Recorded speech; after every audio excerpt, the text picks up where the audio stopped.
다 같이 사도신경하심으로 우리의 신앙을 고백하며 새벽 예배 하나님께 올려드리겠습니다. 전능하사 천지를 만드신 하나님 아버지를 내가 믿사오며 그 외아들 우리 주 예수 그리스도를 믿사오니 이는 성령으로 잉태하사 동정녀 마리아에게 나시고 본디오 빌라도에게 고난을 받으사 십자가에 못 박혀 죽으시고 장사한 지 사흘 만에 죽은 자 가운데서 다시 살아나시며 하늘에 오르사 전능하신 하나님 옆에 앉아 계시다가 저리로서 산 자와 죽은 자를 심판하러 오시리라. 성령을 믿사오며 거룩한 공회와 성도가 서로 교통하는 것과 죄를 사하여 주시는 것과 몸이 다시 사는 것과 영원히 사는 것을 믿사옵나이다. 아멘.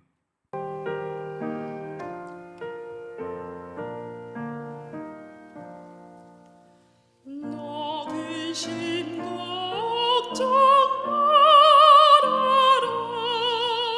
주 너를 지키리.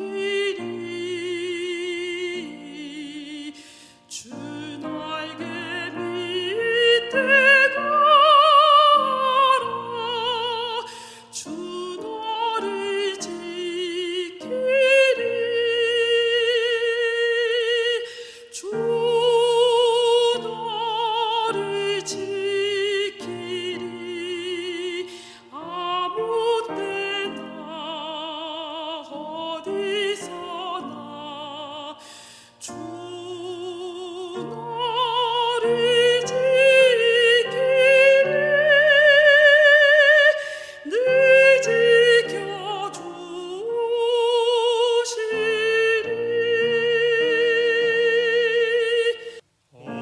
어려워라 힘낼 때에 주 너를 지키리.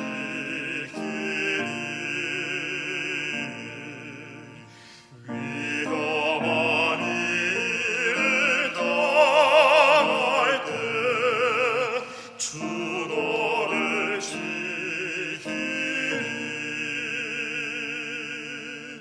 주 너를 지키리. 아무 때나 어디서나 주 너를 지키리. 늘 지켜주시리.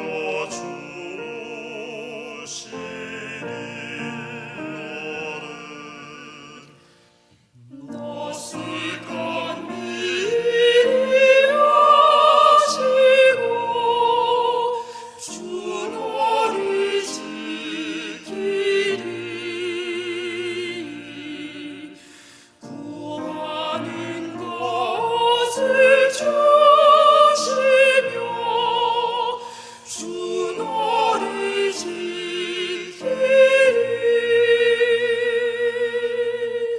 주 너를 지키리. 아무 때나 어디서나 주 너를 지키리. 늘 지켜주시리.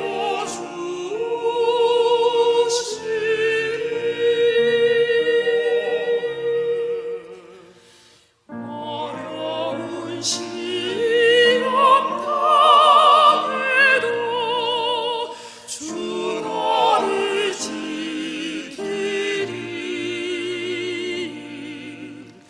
우주의 품에 가라.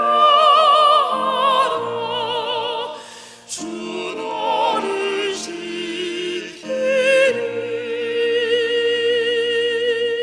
주 너를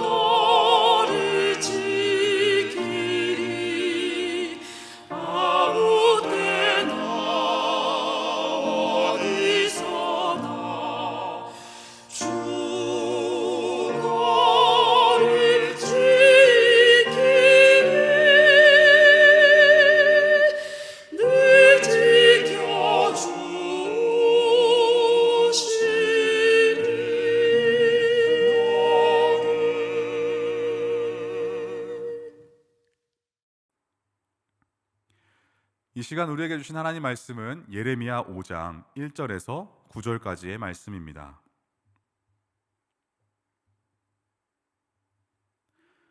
너희는 예루살렘 거리로 빨리 다니며 그 넓은 거리에서 찾아보고 알라. 너희가 만일 정의를 행하며 진리를 구하는 자를 한 사람이라도 찾으면 내가 이 성읍을 용서하리라. 그들이 여호와께서 살아계심을 두고 맹세할지라도 실상은 거짓 맹세니라. 여호와여, 주의 눈이 진리를 찾지 아니하시나이까. 주께서 그들을 치셨을지라도 그들이 아픈 줄을 알지 못하며 그들을 멸하셨을지라도 그들이 징계를 받지 아니하고 그들의 얼굴을 바위보다 굳게 하여 돌아오기를 싫어하므로 내가 말하기를 이 무리는 비천하고 어리석은 것뿐이라. 여호와의 길 자기 하나님의 법을 알지 못하니 내가 지도자들에게 가서 그들에게 말하리라. 그들은 여호와의 길 자기 하나님의 법을 안다 하였더니 그들도 일제히 멍에를 꺾고 결박을 끊은지라. 그러므로 수풀에서 나오는 사자가 그들을 죽이며 사막의 이리가 그들을 멸하며 표범이 성읍들을 엿본즉 그리로 나오는 자마다 찢기리니 이는 그들의 허물이 많고 반역이 심함이니이다. 내가 어찌 너를 용서하겠느냐? 내 자녀가 나를 버리고 신이 아닌 것들로 맹세하였으며 내가 그들을 배불리 먹인즉 그들이 간음하며 창기의 집에 허다히 모이며 그들은 두루 다니는 살진 수말같이 각기 이웃의 아내를 따르며 소리 지르는도다. 여호와의 말씀이니라. 내가 어찌 이 일들에 대하여 벌하지 아니하겠으며 내 마음이 이런 나라에 보복하지 않겠느냐. 함께 말씀을 위해서 기도하시겠습니다. 하나님, 우리가 하나님을 떠나서 하나님으로부터 분명히 보호받고 하나님 주신 생명으로 살아갔던 삶이 분명히 있었는데 그 하나님이 답답해지고 내가 생각하는 것이 더 옳다 여겨지고 또한 나에게 더 지혜가 있다고 생각하는 그러한 마음들 때문에 내가 스스로 터진 웅덩이를 파고 살아가는 일을 멈추지 못하고 있습니다. 하나님과 함께 한다는 것이 얼마나 우리에게 복인지, 그것이 우리에게 생명을 주고 우리에게 많은 것들을 누리게 하는 것을 깨닫지 못하고 우둔하고 어리석어서 하나님을 가까이 하는 것을 포기하고 하나님을 떠나서 내 방식과 내가 원하는 대로 내 소견에 오른 대로 살아갈 때가 너무나 많습니다. 하나님, 오늘 우리가 말씀 앞에 서는 이유는 다시 그 말씀의 진리를 나의 기준 삼고 이것이 내가 선한 길로 인도하신다라는 진리로 믿으며 내가 사망이 아닌 생명의 길로 나아가기를 갈망하는 마음으로 주의 말씀 앞에 섭니다. 주여, 우리의 귀를 열어주시고 마음을 열어주셔서 성령을 통하여서 우리가 이 말씀을 깨닫고 반응하고 아버지 말씀대로 살아갈 수 있는 그런 하나님 나라의 백성이 되게 하옵소서. 살아계신 주 예수 그리스도의 이름으로 기도드립니다. 아멘. 제가 예전에 청년들과 함께 그 말씀을 최소 하루에 한 장은 좀 같이 읽고 싶은 겁니다. 그런데 다들 부담을 느끼고 있어서 어떻게 하면 좋을까 고민하다가 기준을 대폭 낮춰서 하루에 5절씩만 읽자고 제안을 했습니다. 한 친구가 그 제안을 듣더니 코웃음을 치면서 에이, 전도사님 너무 적지 않습니까? 그 당시 저에게 있어서 가장 중요했던 건 성경을 읽는 양도 중요했지만 매일매일 하나님의 말씀 한 절 앞에라도 서는 것이었습니다. 다른 한 친구가 마지막까지 할까 말까를 고민하다가 이렇게 이야기합니다. 이것마저도 안 하게 되면 그리스도인이라고 할 수 없을 정도의 너무 적은 기준이네요. 해야죠. 시작한 지 얼마 되지 않아서 에이, 너무 적지 않습니까? 라고 했던 친구는 말씀을 잘 읽지 않는 상태가 되어버렸습니다. 기준이 높아서였을까요? 나중에 그 친구가 이런 고백을 합니다. 하나님의 말씀이 그렇게까지 나에게 필요하지 않았던 것 같습니다. 그냥 저의 경험과 저의 지식으로 살 수 있다고 생각했고 그렇게 살고 싶었습니다. 우리는 신앙의 여정에서 하나님과 아주 친밀하고도 달콤한 시간을 보냈던 경험들이 누구에게나 있습니다. 그러나 정말 중요한 것은 과거에 그 친밀했던 관계도 있겠으나 오늘 지금 주님과의 관계가 어떤 관계 속에 지내고 있냐는 것입니다. 우리가 주님이 필요할 때는 납작 엎드려가지고 도와달라고 손을 싹싹 빌거나 원하는 걸 얻게 되고 나서는 공급해준 아버지는 싹 다 잊어버리는 격입니다. 이처럼 우리는 하나님을 떠나서 살고 싶어하고 내 마음대로 살고 싶어하는 그 마음들이 많은 사람들입니다. 이것을 예레미야 2장 13절은 이렇게 표현합니다. 내 백성이 두 가지 악을 행하였나니 곧 그들이 생수의 근원되는 나를 버린 것과 스스로 웅덩이를 판 것인데 그것은 그 물을 가두지 못할 터진 웅덩이들이니라. 이에 따른 결과로 하나님을 떠나면 잘 살 것 같았으나 예레미야 2장 20절에서 25절 사이에서는 이와 같이 하나님을 떠난 우리는 하나님께 순종하지 않겠다라고 이야기하며 몸을 굽혀서 행음을 하고 악한 가지가 되고 발전기의 성욕을 가진 자처럼 음행을 저지르게 된다라는 것입니다. 이 일에 대해 여호와께서 말씀하시기를 그 모든 죄와 악을 잿물로 스스로를 씻고 많은 비누를 쓸지라도 그 죄악이 씻겨지지 않고 그대로 앞에 있을 것이다 라고 말씀하십니다. 지금 이러한 상황을 본 예레미야는 주님이 선포하라고 주신 그 말씀을 받아들고는 괴로워하는 겁니다. 동족에 당할 고난을 생각하니 창자가 뒤틀리고 심장이 발작을 일으킬 만한 그러한 상황인 겁니다. 그럼에도 유다 백성은 여전히 악한 일을 일삼고 있으니 예레미야 선지자의 고뇌는 더 깊어져만 갑니다. 이러한 선지자의 탄식 후에 주님의 한탄이 이어지고 있는 겁니다. 오늘 말씀 1절입니다. 너희는 예루살렘 거리로 빨리 다니며 그 넓은 거리에서 찾아보고 알라. 너희가 만일 정의를 행하며 진리를 구하는 자를 한 사람이라도 찾으면 내가 이 성읍을 용서하리라. 오늘 말씀 묵상하는 가운데 창세기 18장이 생각이 납니다. 죄악이 심히 무거운 땅 소돔과 고모라를 위하여 아브라함이 하나님께 비는 장면이 나옵니다. 아브라함이 하나님께 의인 50명, 45명, 40명, 30명, 20명, 10명 그 10명이 있으면 어찌 하시겠습니까? 라고 계속 여쭤보는데 하나님께서는 그래 그 10명으로 말미암아 그 땅을 멸하지 않겠다라고 하십니다. 그때는 악이 심히 무거운 땅 소돔과 고모라에서의 10명이었는데 오늘은 종교의 중심지인 예루살렘에서의 단 한 명입니다. 그 한 명이 지금 없다는 겁니다. 이것이 예레미야 시대의 예루살렘이 아브라함 시대의 소돔과 고모라보다 더 악하다는 것을 암시해 주고 있는 겁니다. 자, 그렇다면 1절에서 이야기하는 정의를 행하며 진리를 구하는 사람은 어떤 사람일까요? 정의를 행하며 미시타파 하나님의 뜻대로 통치를 받는 그러한 사람을 말합니다. 진리를 구하는 에무나 끝까지 꺾이지 않고 변치 않은 사람을 말합니다. 하나님의 변함없는 그 신실한 약속을 믿고 그 통치를 받는 사람들을 말합니다. 즉 하나님을 떠나지 않고 하나님께 붙어있는 사람들, 스스로 터진 웅덩이를 파지 않고 생수의 근원 되시는 그 하나님이 주시는 영원히 목마르지 않은 그 샘물을 마시고 사는 사람들을 말하고 있는 겁니다. 지금 이런 사람이 예루살렘에 없다고 말씀하시는 겁니다. 하나님을 떠나고 스스로 터질 웅덩이를 파는 사람들을 보시며 주님은 지금 탄식하고 계시는 겁니다. 자, 이렇게 살아가는 사람들에게는 세 가지 특징이 나타나는데요. 첫 번째는 2절에서 이렇게 기록합니다. 그들이 여호와께서 살아계심을 두고 맹세할지라도 실상은 거짓 맹세니라. 우리는 늘 이렇게 기도하고 결단합니다. 하나님, 제가 다시 주님을 주인으로 모시고 믿음으로 살게요. 주님을 바라보고 주님을 사랑하며 살게요. 주님을 우선순위로 모시고 살게요. 등등의 고백이 계속되지만 또다시 말도 안 되는 것들에게 우선순위를 빼앗기고 하나님의 사랑이 무색해지게 만들어버리는 삶을 살 때가 많습니다. 내가 진짜 하나님을 믿는 것인지 하나님을 믿는다고 생각하고 착각하고 있는 것은 아닌지 과연 나는 어떠한 하나님과 관계를 맺고 살아가고 있는 것인지 하나님도 믿는 것인지 하나님만 믿는 것인지 분별이 안 되는 상태가 되는 겁니다. 즉 말하는 것과 사는 것이 달라지는 겁니다.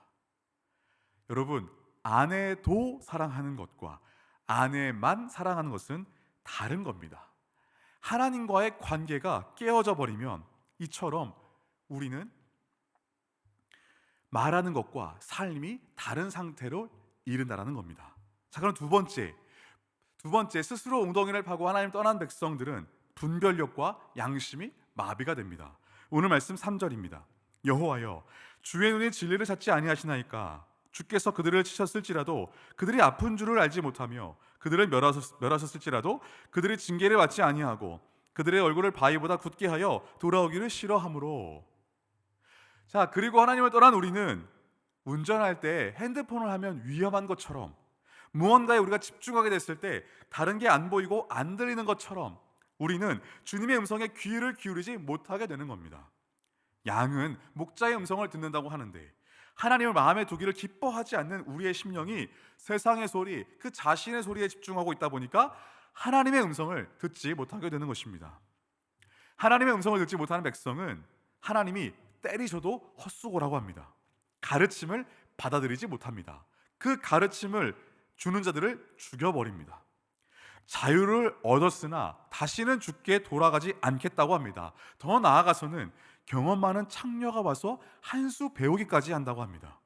또한 가난하고 힘없는 사람들을 학대하고 죽이거나 그 죽임을 방조하기까지 합니다. 이처럼 우리는 하나님을 떠나 무뎌지고 무감각해지면 징계가 와도 징계인 줄 모르는 상황이 벌어지는 겁니다. 경고하시고 돌아오라고 그렇게 이야기하심에도 불구하고 받아들이지 않습니다. 그러니까 예레미야 2장 34절 35절은 이렇게 기록합니다. 너는 그들을 죽이고서도 나에게는 아무런 죄가 없다. 하나님이 진노하실 일은 하지 않았다 하고 말한다. 자, 이렇게 살면서도 나에게는 아무런 죄가 없다고, 하나님이 진노하실 일은 하지 않았다고 합니다.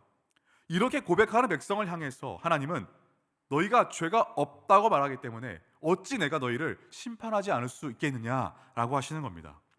하나님께 붙어있고 하나님 말씀의 인도함을 받고 하나님께 기도를 드리며 소통했던 우리는 하나님의 보호하심 가운데 있었으나 하나님으로부터 떨어진 순간부터 우리는 우리의 소견에 옳은 대로 우리의 경험과 지식을 의지하여서 가장 똑똑한 것 같지만 가장 어리석게 살고 있는 겁니다.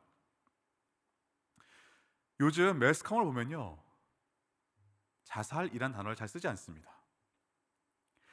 극단적 선택이라는 표현으로 미화를 시킵니다. 우리가 교회 안에서도 죄를 죄라고 악을 악이라고 잘 이야기하지 않습니다. 왜냐하면 듣기에 불편하기 때문입니다. 그러다 보니 점점 표현을 미화시키며 연약함이란 단어로 포장하고 그 연약함 속에 숨어서 무엇이 죄인지 무엇이 악인지 분별하지 못하고 있는 것입니다. 자, 우리는 드러내는 것에는 아주 미숙하고 포장하는 것에는 아주 익숙합니다. 그래서 여러 가지 죄와 중독되어져 살아가게 되고 분별력이 마비가 되어가는 것입니다.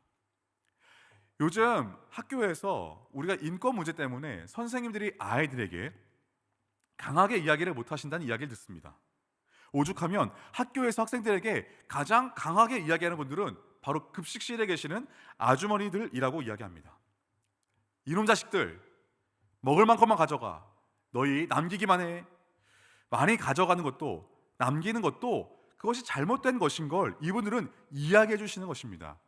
아이들은 그걸 기분 나쁘게 듣기보다는 사랑으로 받아들입니다. 존중은요, 알아서 해라 라고 하는 게 아니라 무엇이 옳고 그른 것인지를 잘 알려주어야 하는 것입니다. 이처럼 우리가 무엇이 옳고 무엇이 그른지를 잘 모르게 되는, 그런 것을 미화시키게 되는 세상에 살다 보니까 우리는 그 분별력이 마비되어지는 그러한 삶을 마주하게 되는 겁니다. 자, 하나님을 떠나고 스스로 엉덩이를 판 세 번째, 생명을 잃고 심판을 받게 됩니다.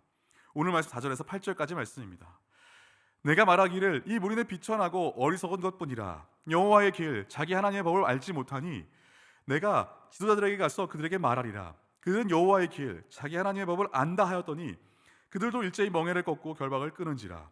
그러므로 수풀에서 나오는 사자가 그들을 죽이며 사막의 이리가 그들을 멸하며 표범이 성읍들을 엿본즉 그리로 나오는 자마다 찢기리니 이는 그들의 허물이 많고 반역이 심함이니이다. 내가 어찌 너를 용서하겠느냐?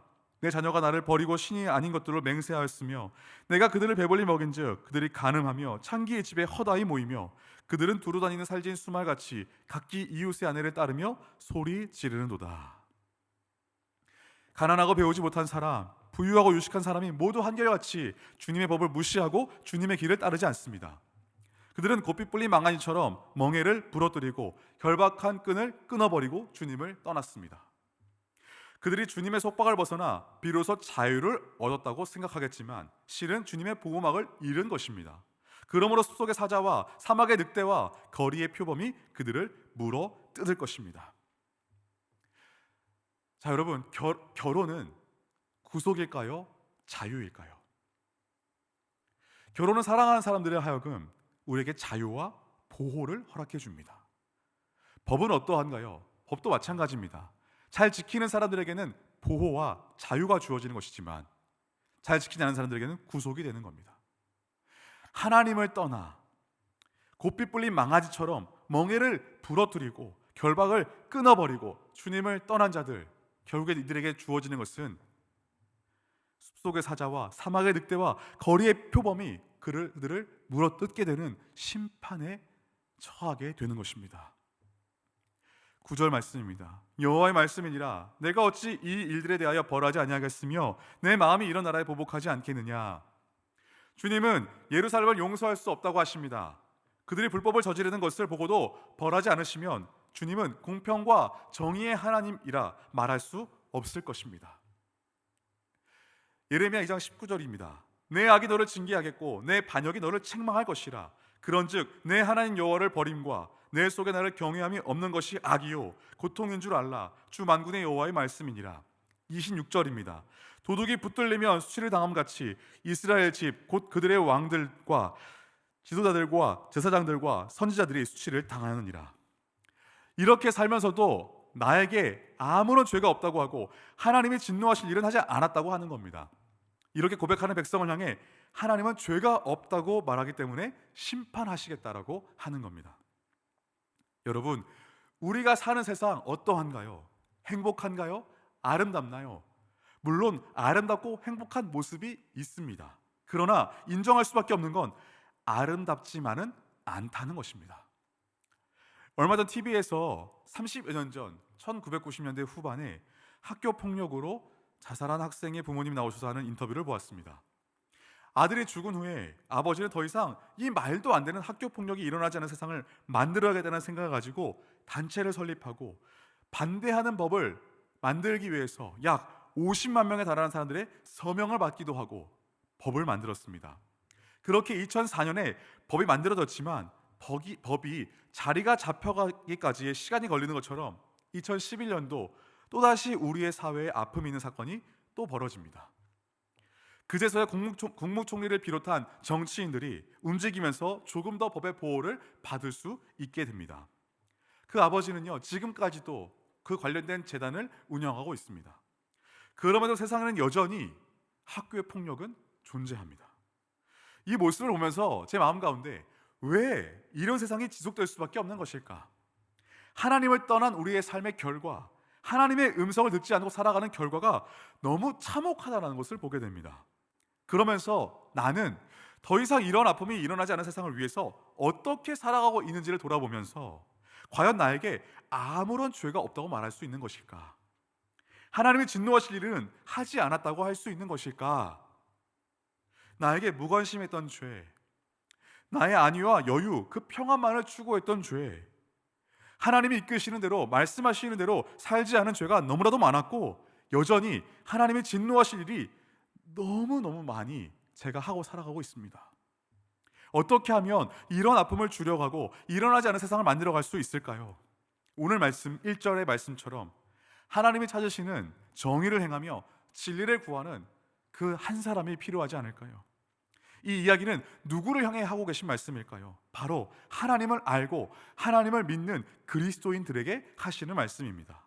바울은 로마서 7장에서 자신을 표현하며 이렇게 고백합니다. 나는 선한 일을 하고자 결단하지만 선한 일을 잘 하지 못하는 자입니다. 나는 악한 일을 하지 않기로 결단하는 자이지만 악한 일을 아주 잘하는 자입니다. 바울은 이처럼 앞뒤가 다른 자신의 모순적인 모습을 이야기하며 이 곤고한 자를 어찌할꼬라고 이야기하고 있는 겁니다. 이 말씀 묵상하면서 제 마음에도 하나님을 더 깊이 찾지 않고 적당히 찾았던 모습들을 발견합니다. 하나님의 주인 되심, 왕 되심을 선포했지만 분명 내가 왕이 되고 주인이 되고 싶었던 그 마음들을 버리지 못했던 내 모습을 발견합니다. 내가 설득하고 싶었고 내가 해결하고 싶었고 하나님 없이도 될 것 같이 살았던 모습들이 너무나도 많았습니다. 이렇게 오래오래 살아가다 보니까 정말 주님께 뿌리를 내리고 살아간다는 것이 무엇인지 잘 모르는 상태가 된 것은 아닐지 심히 두렵습니다. 그럼에도 주님은 오늘 우리를 포기하지 않고 부르시고 계십니다. 예레미야 2장 9절입니다. 그러므로 내가 다시 싸우고 너희 자손들과도 싸우리라. 여호와의 말씀이니라. 그냥 너희를 내버려두지 않고 싸우겠다라고 하십니다. 이 싸움은 관계를 끊어버릴 싸움이 아니라 다시 관계를 회복할 싸움입니다. 주님은 우리가 주님을 악으로 대할 때에도 주님은 우리를 선으로 대하고 계십니다. 그래서 이 곤고한 자들에게는 예수님이 필요합니다. 스스로 터진 웅덩이를 파는 일을 멈추고 우리 다시 하나님께로 돌아가야 합니다. 다시 하나님께로 돌아가기 위해서는 예수님이 절대적으로 필요합니다. 우리가 망가뜨린, 깨뜨린, 어지럽혀 놓은 세상의 아픔과 고통을 해결하기 위해서는 반드시 예수 그리스도가 필요합니다. 그래서 우리가 예수를 잘 믿는 것이 너무나 중요한 일이고 그 예수님을 전하는 일이 하나님 나라의 회복과 직결되어 있음을 기억해야 합니다. 하나님을 떠나고 예수를 잘 믿지 않으면요, 우리는 돈과 권력과 명예와 쾌락이 행복을 가져다 줄 거라고 추구하는 그 스스로 자신을 믿다가 세상은 더욱더 망가지게 됩니다. 반대로 하나님을 떠나지 않고 예수님을 통해 하나님께 다시 돌아가서 영원히 목마르지 않은 샘물을 마시며 다시 하나님의 나라를 회복하게 됩니다. 여러분, 주님이 그토록 찾으시는 정의를 해가고 진리를 찾는 그 한 사람이 여러분과 죄가 되지 않으시겠습니까? 주기도문 하시겠습니다. 하늘에 계신 우리 아버지여, 이름이 거룩히 여김을 받으시오며 나라가 임하시오며 뜻이 하늘에서 이루어진 것 같이 땅에서도 이루어지이다. 오늘 우리에게 일용할 양식을 주시옵고 우리가 우리에게 죄 지은 자를 사하여 준 것 같이 우리 죄를 사하여 주시옵고 우리를 시험에 들게 하지 마시옵고 다만 악에서 구하시옵소서. 나라와 권세와 영광이 아버지께 영원히 있사옵나이다. 아멘.